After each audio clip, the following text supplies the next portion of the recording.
বাবা, দুধ তো নাই। দুধ আছে। কই দুধ আছে? বারবার কইলাম না দুধ নাই। আরে আমার পানির পাতিলে দুধ কেমনে এলো? আমি দুধ খাবো। বাবা, দুধ খাবা? দুধ খাবো। কই থেকে দিমু বাজান? আমি দুধ খাবো। বাবা, দুধ খাবি? আমি দুধ খাবো। কই থেকে দিমু বাজান কও? আমি দুধ খাবো। আমাকে তো কেউ নাই বাবা। ঘরে তোমার দাদু অসুস্থ, তোমার দাদুরেও তো খাবার দেওয়ার মতো খাবার আমার কাছে নাই। বাবা, আমি তোমার পানি দেই, তুমি পানি খাও। না পানি খাবো না। আমি এটা কি করতেছি? আমার দুধের বাচ্চার আমি অভাবের গল্প শোনাইতেছি। ও তো শিশু বাচ্চা, ও তো আর অভাব বুঝবো না। না না, ওরে বুঝতে দেওয়া যাইব না যে ঘরে খাবার নাই ওর। আচ্ছা বাবা, তুমি বউ, আমি তোমারে দুধ দেবো। দুধ আমি রান্না করি, হ্যাঁ? এই যে দিমো তো বাবা, আর একটু হইলেই দুধ হয়ে যাবো, তারপর তোমারে দিমো, হ্যাঁ? না। ওমা নাতিটারে কিছু খাওয়াইছাও না? কি খাওয়াইবো বাবা, জানেনই তো এক ফোঁটা দুধ নাই ঘরে। আমি ওরে কই থেকে খাওয়ান দিব বুঝতেছি না।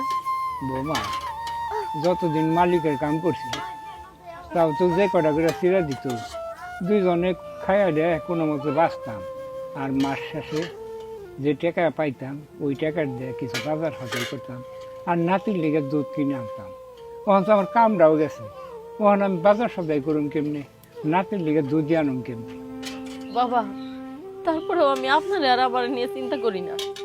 আমরা না হয় না খাই দিন পার করলাম, কিন্তু আপনার নাতিরা সকাল থেকে আমার কাছে দুধ চাইতেছে।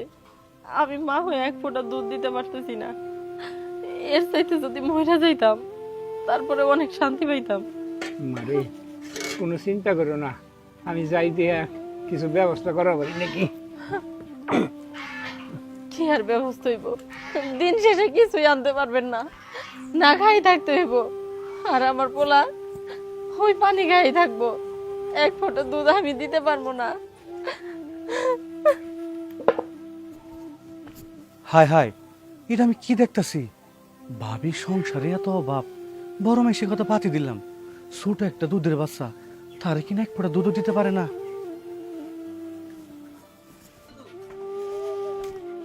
কি হয়েছে? এত দুধ দুধ করিস কেন? কই দুধ পাবো? হ্যাঁ বাবা, দুধ তো নাই। আমি কই থেকে তোমারে দুধ দিব? দুধ আছে। কই দুধ আছে? বারবার কইলাম না দুধ নাই।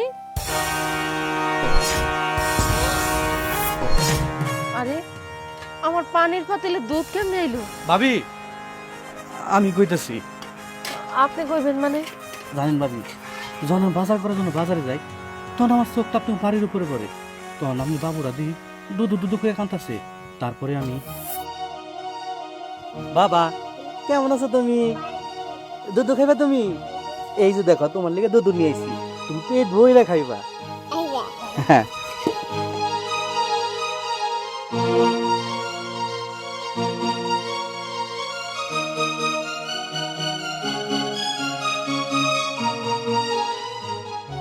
বাবা তুমি পেট ভরে দুধ খাইও, হ্যাঁ? বুঝলেন তো ভাবি? বুঝতে পারছি ভাই। আজকে আপনি যদি না থাকতেন, সত্যি ভাই আমাদের সাথে আমার পোলাটারও উপোস থাকা লাগতো। এক ফোঁটা দুধ দেওয়ার মতো ক্ষমতা আমার নাই। জানেন, অনেক কষ্ট হইতেছিল। আমি তো মা, আমার কাছে যখন বাচ্চায় বারবার দুধ দুধ করে চাইতেছিল, আমি এক ফোঁটা দুধ ওরে বার করে দিতে পারি নাই। কই থেকে দিমু? জানেননি তো, গর্ভে রেখে ওর বাপ মারা গেছে, ওর দেখাশোনার মতো কেউ নাই। আমার শ্বশুর যেখানে কামলা দিত, ওইখান থেকে আসার সময় প্রত্যেকদিন চিরা দিত।